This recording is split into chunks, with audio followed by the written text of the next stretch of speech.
ഒരു social media എന്ന് പറഞ്ഞാൽ എന്നും ഉണ്ടാവില്ല. ഈ ഒരു പബ്ലിക് ഫിഗർ, ഈ ഒരു ഇൻഫ്ലുവൻസർ എന്നുള്ള ഒരു സംഭവം ഉള്ള സമയത്ത് നമ്മൾ മാക്സിമം യൂട്ടിലൈസ് ചെയ്യുക എന്നുള്ളതാണ്. ഒരുപാട് പ്രൊമോഷൻ എൻക്വയറീസ് വരാറുണ്ട്, നല്ല ഓഫേഴ്സ് വരാറുണ്ട്. അപ്പൊ നമുക്കൊരു സൂട്ടബിൾ ആയിട്ട് തോന്നുന്നത്, നമുക്കൊരു ജെന്യുവനായിട്ട് തോന്നുന്നത് നമ്മൾ ചെയ്യാറുള്ളത്. അപ്പോൾ അലിംസിന്റെ എനിക്ക് മാഷാഅല്ലാ എനിക്ക് ഇവരുടെ മിഷനും വിഷനും ഒക്കെ കണ്ടപ്പോൾ നല്ലൊരു ദീർഘവീക്ഷണവും നല്ലൊരു ഇൻഫ്രയും ആ ഒരു ക്വാളിറ്റി എനിക്ക് ഫീൽ ചെയ്തത് കൊണ്ട് ട്രാവലിങ്ങിന്റെ ഇടയിൽ എന്ന് പറയുമ്പോൾ നമുക്ക് ഒരുപാട് സ്ട്രഗിൾ ഉണ്ടാവും. പ്രത്യേകിച്ച് ഞാൻ സൈക്ലിംഗ് ആയിരുന്നു ചെയ്തിരുന്നത്. അപ്പൊ സൈക്ലിങ്ങിൽ നമ്മൾ പലപ്പോഴും നമ്മൾ അവിചാരിതമായിട്ട് അപ്രതീക്ഷിതമായിട്ട് പല ട്രാജഡികളൊക്കെ ഉണ്ടാവും. അപ്പോൾ ഇതിനൊക്കെ ഞാൻ എല്ലാത്തിനും ഒരു ലിമിറ്റ് വെക്കും. കൂടുതൽ എന്റെ ഇൻസ്റ്റാഗ്രാം ഞാൻ ഹാൻഡിൽ ചെയ്യൂല, വാട്സപ്പ് ഇതൊക്കെ വേറെ ആളാണ് ഹാൻഡിൽ ചെയ്യുന്നത്. അപ്പൊ നമുക്ക് നമ്മുടെ ടൈം കൺസ്യൂം ചെയ്യുമ്പോൾ നമുക്കൊരു ലിമിറ്റ് വെക്കാൻ പറ്റും അതിനൊക്കെ. സൈക്ലിംഗ് തുടങ്ങുമ്പോൾ അതിന്റെ ഒരു 6 lakh ആയിരുന്നു എന്റെ കയ്യിലുണ്ടായ ബഡ്ജറ്റ്. അപ്പോൾ അത് വെച്ചിട്ട് ഞാൻ 1 lakhന്റെ സൈക്കിൾ വാങ്ങി, ഡ്രോൺ വാങ്ങി, അതിന് വേണ്ടിയിട്ടുള്ള കുറച്ച് സാധനങ്ങളൊക്കെ വാങ്ങി. അപ്പോൾ അല്ലാതെ പിന്നീട് നമ്മൾ എന്തൊരു കാര്യത്തിൽ ഇറങ്ങിയാൽ അത് ഫ്ലോയിൽ പോയിക്കോളും. പിന്നെ നമ്മൾ ഒന്നും ചെയ്യണമെന്നില്ല. നല്ല റിസൾട്ട് എനിക്ക് കിട്ടിയിട്ടുണ്ട്. നമ്മളൊക്കെ ഇപ്പോൾ ഞാൻ ഇന്ന് എവിടെ എത്തിയിരിക്കുന്നു എന്നുള്ളത് ഒരു 5 വർഷം മുമ്പത്തെ എൻ്റെ ഒരു പ്ലാനിങ് അല്ലെങ്കിൽ എൻ്റെ ഒരു മൈൻഡിലുള്ള ഒരു ബ്ലൂ പ്രിന്റിന്റെ ഭാഗമാണ്. അപ്പോൾ ഞങ്ങളിപ്പോൾ ബിസിനസ് സ്റ്റുഡൻസ് ആണ്. അപ്പോൾ ഞങ്ങൾക്ക് തരാൻ പറ്റിയ ഒരു അഡ്വൈസ് പറഞ്ഞു തരാമോ? ബിസിനസ്സിൽ നമ്മൾ എത്തിക്സ് നോക്കുകയാണെങ്കിൽ നമ്മൾ ശരിക്കും നമുക്ക് എല്ലാ ബിസിനസ് ആണെങ്കിലും നമ്മൾ ചെയ്യുന്ന എന്ത് കാര്യത്തിലും നമുക്കൊരു എത്തിക്സ് ഉണ്ടാവും, നമുക്കൊരു മൊറാലിറ്റി, വാല്യൂസ്.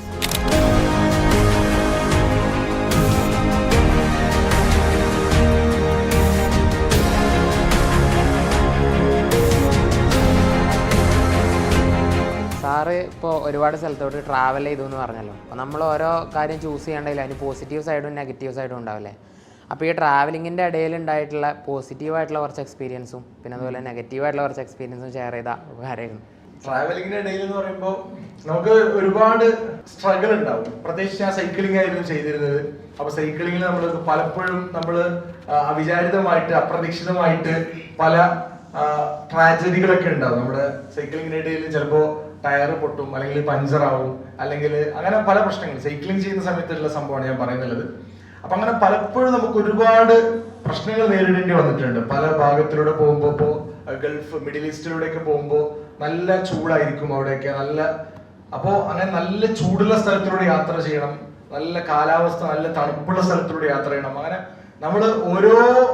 നമ്മൾ സാഹചര്യങ്ങളോട് അഡോപ്റ്റ് ആവാൻ പഠിക്കും. നമ്മൾ ഏത് സിറ്റുവേഷനും നമുക്ക് ലൈഫിൽ നമുക്ക് ഓവർകം ചെയ്യാൻ കഴിയും. ട്രാവലിലൂടെ നമ്മൾ സെൽഫ് ഇൻഡിപെൻഡന്റ് ആവും, നമ്മൾ സ്വയം പര്യാപ്തരാകും.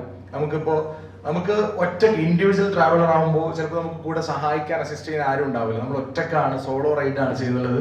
അപ്പോൾ പലപ്പോഴും നമ്മൾ എന്തൊക്കെ വന്നാലും നമുക്ക് നമ്മളെ ഉള്ളൂ എന്നുള്ളൊരു ഫീലൊക്കെ നമുക്ക് യാത്രയിൽ നിന്ന് കിട്ടും. നമ്മൾ ഓരോ കാര്യങ്ങൾക്കും ഇപ്പോൾ നമ്മളിപ്പോൾ ടയർ പഞ്ചറായി നമ്മളൊരിടത്ത് ഇരിക്കുകയാണ്. നമ്മൾ ഒരുപാട് സമയം ഇരുന്നാൽ കാട് പോലെയുള്ള പ്രദേശങ്ങളിലൂടെയൊക്കെ യാത്ര ചെയ്തിരുന്നു. അവിടെ നിന്ന് ഒരാൾ പോലും നമ്മൾ തിരിഞ്ഞു നോക്കാനുണ്ടാവില്ല. അപ്പൊ അവിടെയൊക്കെ നമ്മൾ തന്നെ അത് ശരിയാക്കിയിട്ട് നമ്മൾ തന്നെ എണീറ്റാലേ കാര്യം നടക്കുള്ളൂ. നമ്മുടെ ലൈഫിൽ ആരെങ്കിലൊക്കെ വന്ന് നമ്മളെ രക്ഷപ്പെടുത്തും, അല്ലെങ്കിൽ നമ്മൾ ആരെങ്കിലും സഹായിക്കുമെന്നൊക്കെ വിചാരിക്കുന്നത് വെറും വ്യാമോഹം മാത്രമാണ്. നമ്മൾ ലൈഫിൽ സക്സസ് ആവണമെങ്കിൽ നമ്മൾ തന്നെ എഫേർട്ട് എടുക്കണം, നമ്മൾ തന്നെ റിസ്ക് ഇടണം. നമ്മൾ എത്രത്തോളം റിസ്ക് ഇടുന്നു അതിനനുസരിച്ചിട്ടാണ് നമുക്ക് കിട്ടുന്ന റിട്ടേൺസ്. അപ്പോൾ യാത്രയിൽ അങ്ങനെ സങ്കടം ഉണ്ടായ മൊമെന്റ്സ് എന്ന് പറഞ്ഞ പോലെ തന്നെ നമ്മൾ തന്നെ ഫുഡ് ഉണ്ടാക്കണം. അതൊക്കെ നല്ല മൊമെന്റുകളാണ്. നമ്മൾ തന്നെ കുക്ക് ചെയ്യും, നമ്മുടെ ചെറിയൊരു പോർട്ടബിൾ ഗ്യാസ് സ്റ്റൗ ഉണ്ടാവും, അതുപോലെ നമുക്ക് താമസിക്കാനുള്ള ടെന്റ് ഉണ്ടാവും, അതേപോലെ തന്നെ നമുക്ക് എല്ലാ കാര്യങ്ങളും നമ്മുടെ സൈക്കിളിൽ തന്നെ ഉണ്ടാവും. ആ രീതിയിലായിരുന്നു ട്രാവൽ. പിന്നെ ആ യാത്ര കഴിഞ്ഞതിന് ശേഷം ഞാൻ പോയത് നല്ല ലക്ഷറി ട്രാവൽ ആയിരുന്നു. ചൈനയിലാണെങ്കിലും കസാഖിസ്ഥാനാണെങ്കിലും അതൊക്കെ. അപ്പോൾ അങ്ങനെ നമുക്കൊരു ആ രീതിയിൽ ട്രാവൽ സ്റ്റാർട്ട് ചെയ്തുകൊണ്ട് തന്നെ നമ്മുടെ ലൈഫിൽ എന്ത് വന്നാലും നമുക്കത് നേരിടാനുള്ള ഒരു കോൺഫിഡൻസ് ഉണ്ടാവും. നമ്മുടെ ലൈഫിൽ വലിയ വലിയ ചലഞ്ചുകളൊക്കെ ചെയ്യുമ്പോൾ നമുക്ക് തന്നെ തോന്നും നമുക്ക് ഇത്രയും വലിയ ചലഞ്ചുകൾ കഴിഞ്ഞു വന്നത് കൊണ്ട് തന്നെ നമുക്ക് എന്തും ലൈഫിൽ നേരിടാൻ കഴിയും എന്നുള്ളൊരു ഉള്ളിൽ നിന്നൊരു ശുഭാപ്തി വിശ്വാസം നമുക്ക് തന്നെ നമ്മളോട് വരും. അതൊക്കെയാണ് യാത്രയുടെ ഒരു പോസിറ്റീവ് സൈഡായിട്ട് എനിക്ക് ഫീൽ ചെയ്തത്. ഇന്ന് സാർ ഒരു ഓൺട്രപ്രണർ ആണ്, ട്രാവലർ ആണ്, സോഷ്യൽ മീഡിയ ഇൻഫ്ലുവൻസർ ആണ്, ഒരു സ്റ്റുഡൻ്റ് ആണ്. അതിനെല്ലാം ഉപരി സാർ ഒരു ഫാമിലി മെമ്പറാണ്, ഒരുപാട് പേരുടെ ഫ്രണ്ടാണ്. അപ്പോൾ ഇതിൻ്റെ ഇടയിൽ സാർ എങ്ങനെ സാറിൻ്റെ പ്രൊഫഷണൽ ലൈഫും പേഴ്സണൽ ലൈഫും തമ്മിലുള്ള ടൈം എങ്ങനെ സാർ മാനേജ് ചെയ്യുന്നു, എഫക്റ്റീവായിട്ട് സാറിൻ്റെ ടൈം എങ്ങനെ സാർ യൂട്ടിലൈസ് ചെയ്യുന്നു എന്ന് ഞങ്ങൾക്കൊന്ന് ഷെയർ ചെയ്താൽ നന്നായിരിക്കും. ശരിയാണ്. നമുക്കൊരു ഫാമിലി ഉണ്ട്, നമുക്ക് ഒരുപാട് ഫ്രണ്ട്ഷിപ്പ് ഉണ്ട്, നമുക്കൊരു ഫ്രണ്ട് സർക്കിൾ ഉണ്ട്. അപ്പോൾ ഇതിനൊക്കെ ഞാൻ എല്ലാത്തിനും ഒരു ലിമിറ്റ് വെക്കും. കൂടുതൽ എൻ്റെ ഇൻസ്റ്റാഗ്രാം ഞാൻ ഹാൻഡിൽ ചെയ്യൂല, വാട്സപ്പ് ഇതൊക്കെ വേറെ ആളാണ് ഹാൻഡിൽ ചെയ്യുന്നുള്ളത്. അപ്പൊ നമുക്ക് നമ്മുടെ ടൈം കൺസ്യൂം ചെയ്യുമ്പോൾ നമുക്കൊരു ലിമിറ്റ് വെക്കാൻ പറ്റും അതിനൊക്കെ. അപ്പൊ ഞാൻ എൻ്റെ ഓരോന്നും ഞാൻ വേറെ ആൾക്ക് കൊടുത്തിരിക്കുകയാണ്. അതായത് കണ്ടന്റ് റൈറ്റിങ്ങിന് വേറെ, അതേപോലെ ക്വാളിറ്റി അത് ചെക്ക് ചെയ്യാൻ വേണ്ടിയിട്ട് വേറെ, അതേപോലെ നമ്മുടെ വീഡിയോ എടുക്കാനും എഡിറ്റിങ്ങിനും എല്ലാത്തിനും ആദ്യം നമ്മൾ ഒറ്റക്കായിരുന്നു. ഫസ്റ്റ് ഞാൻ 6 വർഷം മുമ്പാണ് യൂട്യൂബ് തുടങ്ങുന്നത്. 5 വർഷം മുമ്പ് എൻ്റെ 18ാം വയസ്സിന്റെ ബർത്ത്ഡേക്ക്. ഇന്ന് എനിക്ക് 23 ആണ് വയസ്സ്. അപ്പോൾ ആ ആദ്യഘട്ടത്തിൽ നമ്മൾ തന്നെ മൊബൈലിൽ നമ്മൾ തന്നെ എടുക്കും. ചിലപ്പോൾ മരിച്ചില്ലൊക്കെ മൊബൈൽ വെച്ചിട്ടൊക്കെയാണ് എടുക്കുക. അത് പിന്നെ ഗ്രാജുവലി ഡേ ബൈ ഡേ നമ്മൾ അങ്ങനെ മെച്ചപ്പെട്ട് ഇപ്പൊ നമുക്കൊരു ടീമായി. അപ്പൊ നല്ല രീതിയിൽ പോകുന്നു. നമ്മൾ ജസ്റ്റ് പഴയ പോലെ എഫേർട്ട് ചെയ്യേണ്ട ആവശ്യമൊന്നുമില്ല. അതുകൊണ്ട് തന്നെ നമുക്ക് നല്ല ടൈം നമുക്ക് ഇപ്പൊ ഉണ്ട് നിലവിൽ. ഒരുപാട് നമുക്ക് മൈൻഡ് ചെയ്യാൻ ഒരുപാട് സംഭവങ്ങളുണ്ട്. എങ്കിലും നമ്മളിതൊക്കെ വേറെ ഇങ്ങനെ സ്പ്ലിറ്റ് ആക്കി എല്ലാവർക്കും ഡിവൈഡ് ചെയ്ത് കൊടുക്കുമ്പോൾ നമ്മുടെ ടൈം നമുക്ക് സേവ് ചെയ്യാൻ പറ്റും. അപ്പൊ അങ്ങനെ നമുക്ക് ഡെയിലി വീട്ടിൽ സംസാരിക്കാൻ. നമ്മൾ 10 മക്കളാണ്, ഞാൻ ലാസ്റ്റ് ആണ് 10ാമന്. അപ്പോൾ എല്ലാവരുമായിട്ട് നല്ല രീതിയിൽ എപ്പോഴും നമ്മൾ കമ്മ്യൂണിക്കേറ്റ് ചെയ്യും. 7 സിസ്റ്റേഴ്സ് ഉണ്ട്, എല്ലാവരും മാരീഡ് ആണ്. പക്ഷെ അത് നല്ലൊരു ഫാമിലിയാണ് നമ്മുടെ ഒരു. അപ്പോൾ ഫാമിലി ആയിട്ടാണെങ്കിലും ഫ്രണ്ട് സർക്കിളാണെങ്കിലും എല്ലായിടത്തും നമുക്കൊരു ആക്റ്റീവ് ആവാൻ പറ്റുന്നുണ്ട്. പിന്നെ നമുക്കൊരു പരിധി കഴിഞ്ഞ് ഒരുപാട് മെസ്സേജുകളൊക്കെ വരുമ്പോൾ നമുക്കത് ഹാൻഡിൽ ചെയ്യാൻ കഴിയൂല. അത് സോഷ്യൽ മീഡിയ അത് നിങ്ങൾ മനസ്സിലാവും നിങ്ങൾക്ക്. ഞാൻ വലിയ സംഭവമായിട്ട് പറയുന്നതല്ല, പക്ഷെ ഞാൻ അത്യാവശ്യം മാക്സിമം എല്ലാം നോക്കാനും എല്ലാത്തിനും റെസ്പോണ്ട് ചെയ്യാനൊക്കെ ശ്രമിക്കാറുണ്ട്. അങ്ങനെ ഒരു വലിയൊരു സംഭവമൊന്നും ഇല്ല. ബിസി ഷെഡ്യൂളിലും സാർ എങ്ങനെ ടൈം മാനേജ് ചെയ്യാമെന്ന് പറഞ്ഞു. അലിംസിൻ്റെ സിലബസ് നോക്കുകയാണെങ്കിൽ പുറത്തുള്ള കോളേജിൽ 3 വർഷം കൊണ്ട് പഠിക്കുന്ന ഡിഗ്രി 10 മാസം കൊണ്ട് ഞങ്ങൾ 4 സ്പെഷ്യലൈസേഷനോട് കൂടി ഇവിടെ പഠിക്കുന്നുണ്ട്. പ്ലസ് 2 കൊല്ലത്തെ ഇൻറ്റേൺഷിപ്പും. ഇതൊക്കെയുള്ള ഞങ്ങൾക്ക് ടൈം മാനേജ്മെൻറ്റ് എത്രത്തോളം ഇമ്പോർട്ടൻ്റ് ആണെന്നറിയാം. അപ്പോൾ ഞങ്ങൾക്ക് ടൈം മാനേജ് ചെയ്യാനുള്ള എന്തെങ്കിലും ടിപ്പ് പറഞ്ഞു തരാണെങ്കിൽ. ടൈം മാനേജ്മെന്റ് ചെയ്യാനുള്ള ടിപ്പ് ഞാൻ ഒരുപാട് വർഷങ്ങളായിട്ട് ചെയ്യുന്ന സംഭവം എന്ന് പറഞ്ഞാൽ എൻ്റെ ഫോണിൽ എടുത്തു കഴിഞ്ഞാൽ നോട്ട് പാഡ് ഉണ്ടാവും. ഞാൻ ടു ഡു ലിസ്റ്റ് കൃത്യമായിട്ട് ചെയ്യും. എല്ലാ ദിവസവും ഏർലി മോർണിംഗ് ഫസ്റ്റ് ചെയ്യുന്ന സംഭവം എന്ന് പറഞ്ഞാൽ ടു ഡു ലിസ്റ്റ് ആണ്. അന്ന് എന്തൊക്കെ കാര്യങ്ങളാണ് ചെയ്യാനുള്ളത് അതൊക്കെ ടു ഡു ലിസ്റ്റ് ചെയ്ത് വെക്കും. എന്നിട്ട് നൈറ്റ് ആകുമ്പോൾ അതിൽ എന്തൊക്കെ കംപ്ലീറ്റ് ആയെന്നുള്ളത് നമ്മൾ ടിക്ക് ഇടും. ആ രീതിയിൽ ഞാൻ നമ്മൾ മൊബൈലിലാണെങ്കിലും ഐപാഡിലാണെങ്കിലും ജസ്റ്റ് അതെന്നും ഞാൻ ചെയ്യുന്ന കാര്യമാണ്. ഒരുപാട് വർഷങ്ങളായിട്ട് ടു ഡു ലിസ്റ്റ് തന്നെയാണ് മെയിൻ ടൈം മാനേജ്മെന്റിന്. കാരണം നമുക്ക് കൃത്യമായിട്ട് നമുക്ക് എപ്പോഴും രാവിലെ ആദ്യം ചെയ്യേണ്ടത് ടു ഡു ലിസ്റ്റ്. രാത്രി ആകുമ്പോഴേക്ക് നോക്കും എന്തൊക്കെയാണ് ബാക്കിയായത്. പിറ്റേ ദിവസം അങ്ങനെ അതിൽ പിന്നെ പ്രയോറിറ്റൈസ് ചെയ്യും. എന്തൊക്കെയാണ് നമ്മൾ മെയിൻ പ്രയോറിറ്റൈസ് ചെയ്യേണ്ടത്, എന്തൊക്കെയാണ് എമർജൻസി ആയിട്ടുള്ളത്, എന്തൊക്കെയാണ് അർജന്റ് ആയിട്ടുള്ളത്, എന്തൊക്കെയാണ് ഇമ്പോർട്ടന്റ് ആയിട്ടുള്ളത്. അതിനൊക്കെ ഒരു മുൻഗണനാ ക്രമത്തിൽ ചെയ്യുമ്പോൾ നമുക്ക് മിസ്സാവില്ല ഒന്നും. ഇപ്പോൾ ഭയങ്കര ട്രാവലിനായിട്ട് ഭയങ്കര പാഷനുള്ള ആളാണല്ലോ. അപ്പോൾ അതിൽ നിന്ന് ഇപ്പോൾ കുറച്ച് മുന്നായിട്ടാണല്ലോ സാർ ഇപ്പോൾ ബിസിനസ് വേൾഡിലേക്ക് മാറിയത്. 2 എൻ്റർലി ഡിഫറെൻ്റ് ആണല്ലോ. അപ്പോൾ അതൊക്കെ മാറാൻ ബിസിനസ് വേൾഡിലേക്ക് വരാനുള്ള ഇൻസ്പയർ ആയ കാരണം എന്താന്ന് പറഞ്ഞാൽ, അതായത് ഈ ഒരു സോഷ്യൽ മീഡിയ എന്ന് പറഞ്ഞാൽ എന്നും ഉണ്ടാവില്ല.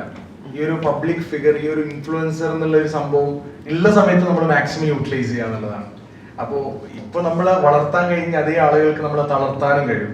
എല്ലാവരും ഒരു സെക്കൻഡ് എല്ലാവരുടെ ഒരു വിരൽത്തുമ്പിലാണ് ഉള്ളത്. അപ്പൊ നമ്മുടെ എന്തെങ്കിലും ഒരു റിമാർക്ക് വന്നു കഴിഞ്ഞാൽ ആളുകളുടെ കയ്യിലാണ്. അപ്പൊ നമുക്ക് ഇതിലൊന്നും അഹങ്കരിക്കാൻ ഇതിലൊന്നുമില്ല. അപ്പൊ നമ്മള് ഈ ഒരു ബേസ് നമ്മൾ ഈ ഒരു ഉള്ള സമയത്ത് നമ്മൾ എന്തെങ്കിലും ഉണ്ടാക്കാന്നുള്ള ലക്ഷ്യമായിരുന്നു. അപ്പോ ഇപ്പൊ ഈ സമയത്ത് ഒരു ബിസിനസ്സിലേക്ക് കയറിയാൽ അത് നമുക്ക് ലൈഫ് ടൈം ഉണ്ടാവും.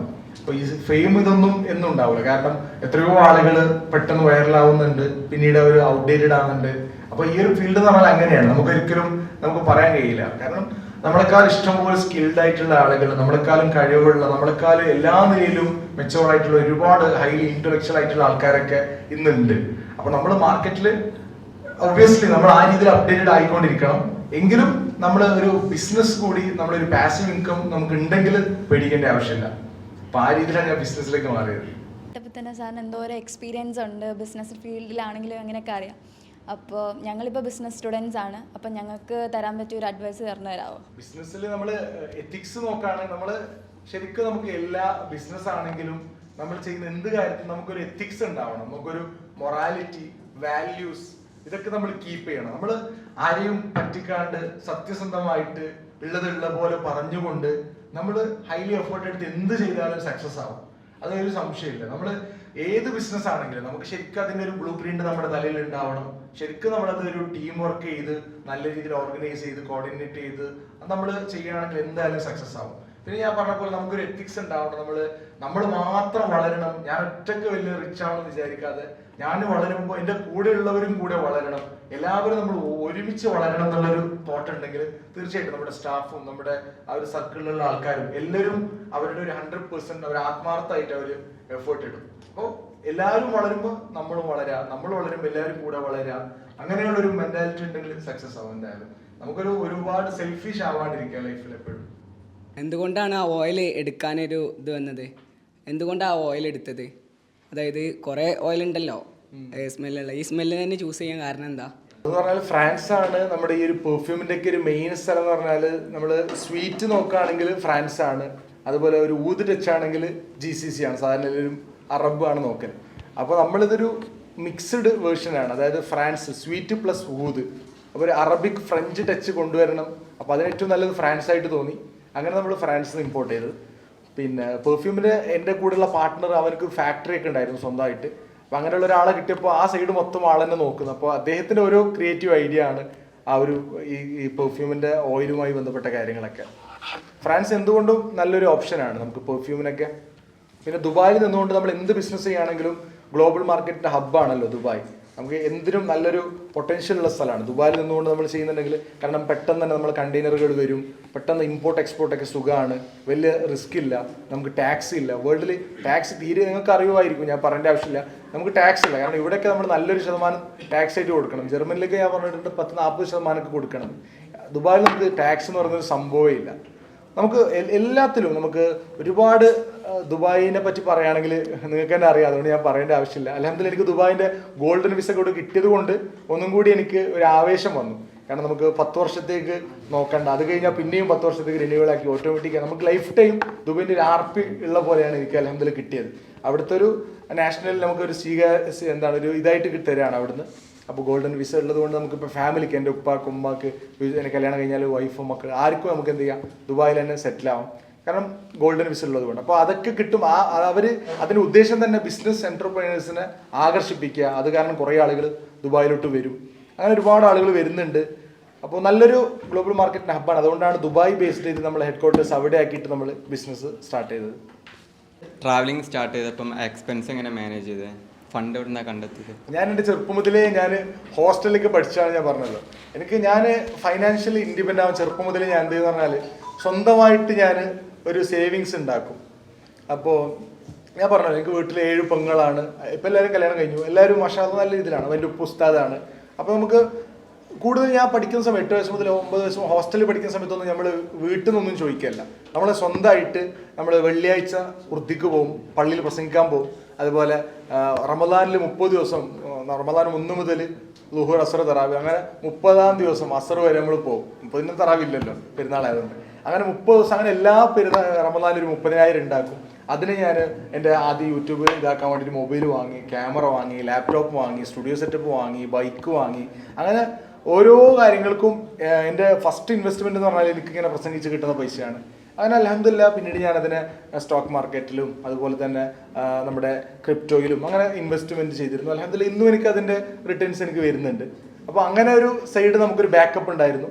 അപ്പോൾ സൈക്ലിംഗ് തുടങ്ങുമ്പോൾ അതിൻ്റെ ഒരു 6 lakh ആയിരുന്നു എൻ്റെ കയ്യിലുണ്ടായ ബഡ്ജറ്റ്. അപ്പോൾ അത് വെച്ചിട്ട് ഞാൻ 1 lakhൻ്റെ സൈക്കിൾ വാങ്ങി, ഡ്രോൺ വാങ്ങി, അതിന് വേണ്ടിയിട്ടുള്ള കുറച്ച് സാധനങ്ങളൊക്കെ വാങ്ങി. അപ്പോൾ അൽഹംദുലില്ലാഹ് പിന്നീട് നമ്മൾ എന്തൊരു കാര്യത്തിൽ ഇറങ്ങിയാൽ അത് ഫ്ലോയിൽ പോയിക്കോളും. പിന്നെ നമ്മൾ ഒന്നും ചെയ്യണമെന്നില്ല. നമ്മൾ ഇറങ്ങാനുള്ളൊരു പ്രശ്നമേ ഉള്ളൂ. നമ്മൾ ആദ്യം ഒന്ന് എന്ത് ഫീൽഡിലാണെങ്കിലും നമ്മളൊന്ന് ഇറങ്ങിക്കഴിഞ്ഞാൽ പിന്നെ അത് ഓട്ടോമാറ്റിക് ഫ്ലോയിൽ പോയിക്കോളും. നമ്മൾ ആരൊക്കെ കാണാൻ ആഗ്രഹിക്കുന്നു അവരൊക്കെ നമ്മളടുത്തേക്ക് വരും. എല്ലാം അതങ്ങനെയാണ്. അത് നിങ്ങൾക്ക് തന്നെ അനുഭവിക്കാൻ കഴിയും. ലോ ഓഫ് അട്രാക്ഷനിൽ പറയുന്ന പോലെ നമ്മൾ എന്തിനെ നമ്മൾ ഇതാക്കുന്നു അത് നമ്മളിലേക്ക് അട്രാക്ട് ചെയ്യും എന്നുള്ളതാണ്. അപ്പോൾ ഞാനതിലേക്ക് എനിക്ക് ഒരുപാട് മെഡിറ്റേഷൻ, അതുപോലെ അഫർമേഷൻ, സെൽഫ് ടോക്ക് അങ്ങനെയുള്ള കാര്യങ്ങളൊക്കെ ഞാൻ പ്രാക്ടീസ് ചെയ്യാറുണ്ടായിരുന്നു. അൽഹംദുലില്ലാഹ് നല്ല റിസൾട്ട് എനിക്കും കിട്ടിയിട്ടുണ്ട്. നമ്മളൊക്കെ ഇപ്പോൾ ഞാൻ ഇന്ന് എവിടെ എത്തിയിരിക്കുന്നു എന്നുള്ളത് ഒരു 5 വർഷം മുമ്പത്തെ എൻ്റെ ഒരു പ്ലാനിങ് അല്ലെങ്കിൽ എൻ്റെ ഒരു മൈൻഡിലുള്ള ഒരു ബ്ലൂ പ്രിൻറ്റിൻ്റെ ഭാഗമാണ്. നമ്മളിതൊക്കെ മുൻകൂട്ടി നമ്മളിങ്ങനെ ഇമാജിൻ ചെയ്യും, നമ്മൾ വിഷ്വലൈസ് ചെയ്യും.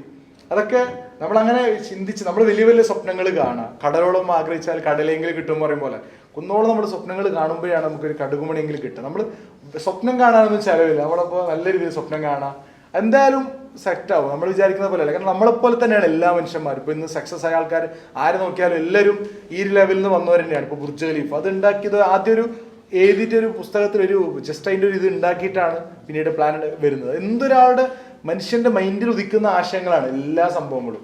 എന്ത് നമ്മൾ ആദ്യം നമ്മൾ ചിന്തിക്കുക, പിന്നീട് അതിനെ വർക്കൗട്ട് ചെയ്യുക, പ്ലാനിങ് ചെയ്യുക, ഓർഗനൈസ് ചെയ്യുക, പിന്നീട് നമ്മളതിനെ എന്തായാലും സക്സസ് ആവും എന്നുള്ളത് ഉറപ്പാണ്. നമുക്ക് ഒരു കോൺഫിഡൻറ്റ് ഉണ്ടായാൽ മതി, നമുക്ക് തന്നെ നമ്മളിലൂടെ ഒരു വിശ്വാസം വേണം എന്തൊരു വിഷയത്തിലും.